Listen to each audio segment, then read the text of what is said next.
Hello. How you doing, YouTube? Okay, this is a transmission I received. I've got some notes here, some things that I wrote down that I'm going to relay to you, and then we're going to pull some cards. And I want to make it clear this has been a collection of, or this is kind of a culmination of things that I've received in my own experiencing, combined with what I've realized within the collective consciousness, etc., etc. So I'm going to read some of this, and we're going to continue the message by pulling some cards. So our needs are hierarchical. We've got physical, emotional, mental, spiritual, just as a model, okay? Just as an example. And there's something and there are many frameworks that you can use to kind of fit that. There is something in our lower chakra system, specifically the sacral chakra, that is wanting to emerge, okay? And so the sacral chakra is activated, and we've seen an attempt, we've seen efforts to bring it up through the heart chakra, but it's really strong. Whatever this creative energy is, something wants to be brought outside of us into the 3D.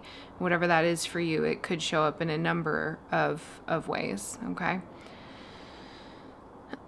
But this energetic influx, right, from the sacral chakra, from that creative area, okay, is throwing off kind of the rest of our energy system.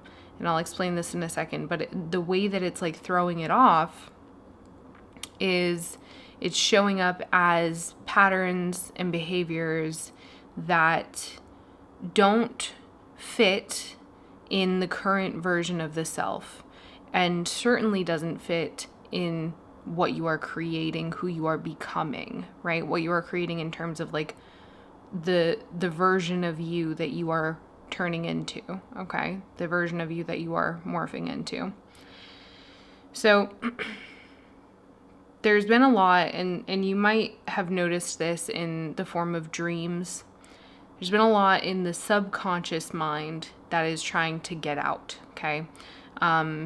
That thing that is in the subconscious mind showing up as dreams, and this might feel kind of scary, is the thing. Whatever this is, it might feel jarring. It might feel scary. It wants to inform you of whatever it is that you are creating. It wants to be informative in your process, in your vision. Now, whatever it is, it's something that kind of has been forgotten. And this could be like from your current life or from a past life, but it's something that has been forgotten. And it's existing in like the primordial, the subconscious waters, okay? That's where it wants to be drawn out of. And that area, that area is full of a lot of stuff that can present as fears, right? Excuse me. It can present as fears, but it's trying to inform you of something. So again, it could be from your current life that maybe you've forgotten, or a past life, a past incarnation, if you believe in that, that, is trying to come to the surface. So the behavioral patterns that are emerging are, these things that don't fit into the current self, and certainly the self that you are turning into, the self that you are manifesting.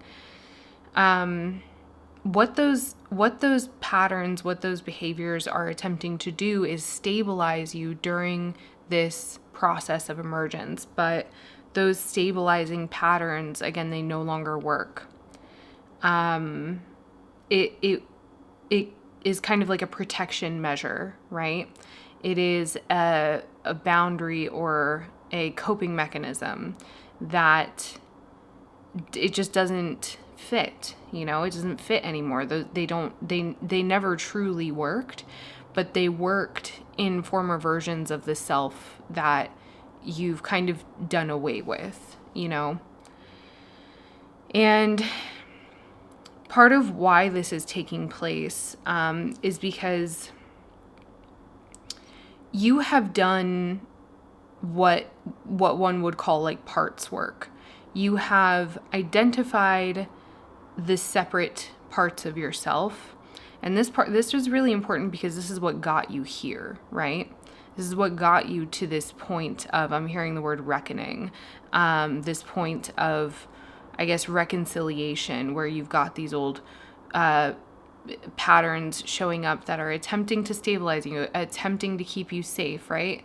But can actually be quite isolating and can really backpedal you. This could be a number of things. This could be your mental health, the way that you act in relationships, the way that you interact with people around you, your relationship with food, your relationship with sleep, your relationship with your physical body, behaviors in any of those areas, in any area of your life that can hold you back, okay? So the reason that that's happening is because you've identified parts of yourself as being whole and worthy of love. So what I wrote here is the self-healing work that you've done has been impactful in your understanding of how to love yourself, meaning those parts of you that you've identified, you are not casting them away because there's an understanding that they are all you, right? So where in the past, maybe you would have been reluctant, you would have seen this part of yourself and been reluctant to look at it as a part of you that is worthy of love. Now you are seeing that part of yourself and identifying it as a part of you, an extension of you, right? A branch on the tree that is you, and thus very worthy of receiving your love and acceptance. And so this is how you get that part to work for you, okay? This is really important work, and this is causing... I mean, it's deeply creative, but it's causing something that can feel kind of like a tower, depending on however you're receiving it, depending on where you're at in life. It might feel like a tower. It might feel like a crumbling of sorts, okay? So we're going to get into the tarot, and I've got another deck here that I'm going to be working with, and we'll see if anything else wants to come out.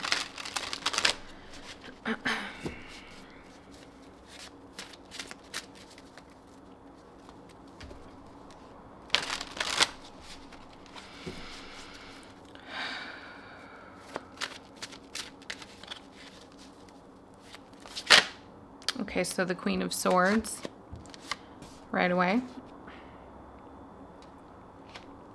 with the Ten of Pentacles at the bottom and the Magician at the top. I love to see that. I can't help but notice the Sun here as well. I'll take the Ten of Pentacles.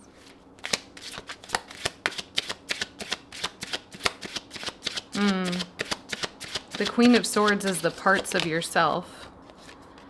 The parts of yourself, this is the Page of Pentacles. So the parts of yourself, it's almost as if those parts of yourself are what's laid out on the Magician's table, right? And you're understanding that the unification of these parts of yourself, the non-denial is kind of what creates this whole and complete picture, right? We've got the Page of Pentacles here with the World at the bottom, the Four of Wands beneath that, really indicating that you are learning how to synthesize these parts into a body into the body. The Ace of Wands with the Knight of Wands at the bottom. Part of this is kind of about not blowing yourself out, right? The Page is a youthful energy. And so he's asking you here to to be persistent and to persevere through a pace, right? As to not crumble in the face of what you were growing into. To not crumble under an illusion of pressure, okay? Let's see what comes out here. Release with transformation at the bottom of the deck. I love that. You might be experiencing physical release. You might be experiencing forms of release that are very physical, right? Stillness. And we've got primordial here at the bottom. In order to, so this is that not blowing yourself out, right? Because there is a lot of energy behind this, right? Like the magician has tons of energy, right? The Ace of Wands is you wave that wand, right? And then the Knight of Wands is that go power, right? But here we have a contrasting message. I'm sorry for all the planes. That's so interesting. The activity raises because there's excitement behind this message of, wow, I've unified, I've got this opportunity. And I keep, this is not the first message that I've given that feels this way, where there's this momentum building of like, I've done all of these things and I've had this great realization, perhaps if that's how you feel it, or maybe it's just getting in touch with this fire behind you that is trying to barrel you through obstacles. Now, the thing is that this is, so full body chill. So this is exactly what you are being cautioned against right now, is that desire to run with it, the desire to build off of what you're currently dealing with. Like, you just got this thing, you have to give it time for, it's kind of like, it's kind of like what they're showing me is something is sprouting and it's almost like you want to get the harvest right away, but it's just sprouting. So we're not quite there yet, You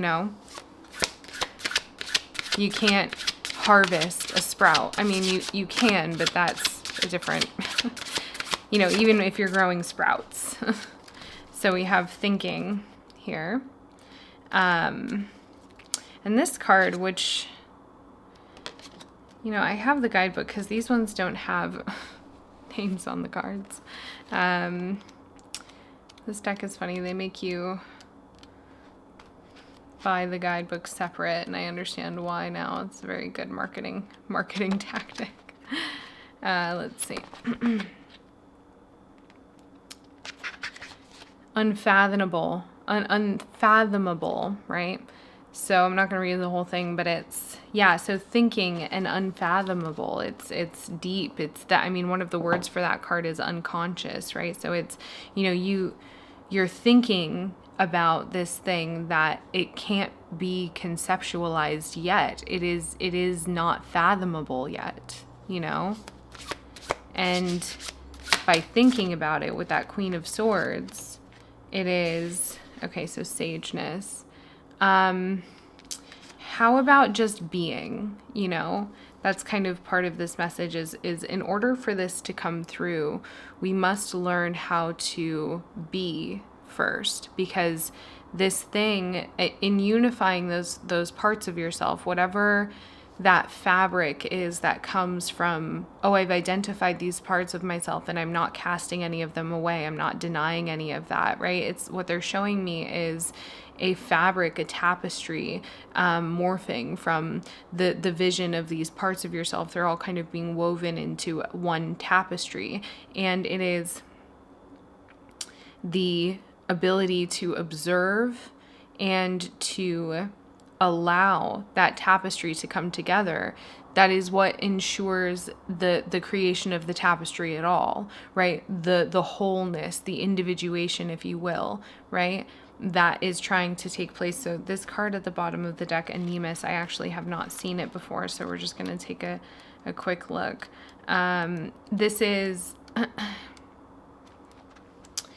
Yeah, logic, performance, balance, masculine, and strength. Yeah. So, well, okay, yeah. So masculine and strength. It's almost as if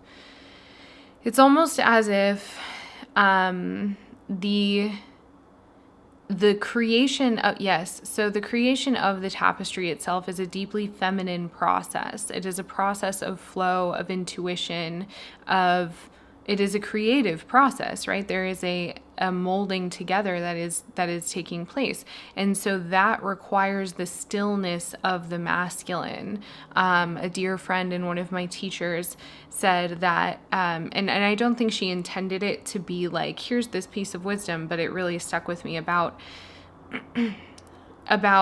how the masculine energy, true healed, true masculinity, right, that is translated effectively, it is felt. It is not necessarily one that speaks or takes up too much air. It's not one that takes up too much space, but it is felt, right? And so this here is asking you to be and hold and feel, and this is a part of that, and now they're showing me the Lover's card in my mind's eye. This is the part of you that you're meeting, that while you have all of these other parts of you that exist that you've not denied, right, you also have the polarities within you that are marrying at this time. So that is the key here. That is the kind of the missing link of the creation process for you. It is not not much is required, but stillness in order to allow those roots to go deep, right? So what I was saying about harvesting the sprout, it's not quite ready to harvest yet. It needs to be kept in that masculine container. It needs to be kept in that stillness so that those roots have time to really go deep to weather the storm, right? I believe that's it. There's one more from the tarot. Okay, Five of Pentacles in its reversal with the Seven of Swords at the bottom of the deck. Being strategic about how you cease to isolate yourself in group situations. This is also, oh yes, and this is the Lovers here. There we go. Very good. And the Ace of Swords. So this for many of you does have to do very directly with your communication, but this is also about clear communication with yourself and the people around you. So really thinking before you speak, really thinking before you act, really questioning the intention behind what it is that you are saying, speaking, thinking, sharing, what you're engaging with. And I'm hearing something about there might be new things, right? And yes, so it has to do with those coping mechanisms and those behaviors that are coming in to attempt to stabilize you. This is a time of being... Yeah, so the Seven of Swords, the Five of Pentacles with this Three of Pentacles, Five of Pentacles in reverse. It is the observance of your own thoughts and actions and behaviors, and the strategic use of these parts of yourself, the strategic use of these thoughts that you have, because you can identify when these parts of you that are attempting to keep you safe and stabilize you, you can see them coming up. So navigating that in spaces where you want to be, like, people want to celebrate you, people want to work with you and hold you in some kind of regard, right? And so the new framework here for you is being, again, intentional, thinking before you speak, as to not allow those older kind of thought forms and energies that exist within you that are attempting to stabilize you, as to not allow those things to kind of hijack this creation process that you're in, as they have done perhaps in the past, right? Which if you're here, they probably have hijacked your success in the past. So allowing, because this feels like a very fragile process, and I'm noticing this plane in the background again, lots of planes while I'm filming. There's a tenderness here, there's an excitement here, and Saturn is, this is that Saturnian energy asking you, pace yourself, please. You've been through a lot, and now we must identify the excitement. It's good to be excited. Use that excitement in a container, right? There's some ego stuff coming up with that like perhaps the ego wants something instant, the ego wants something quicker, the ego wants something more fiery, but there's tension with that. So it's like pace, allow, observe, receive. I'm hearing you're going to be receiving a lot. And I don't, it's not like all of it is super good, right? Everything has a polarity. So pace, allow, observe, receive, process, and then perhaps create, whatever comes forth from that. This is a beautiful message, and I hope it finds you well. Good luck, you guys.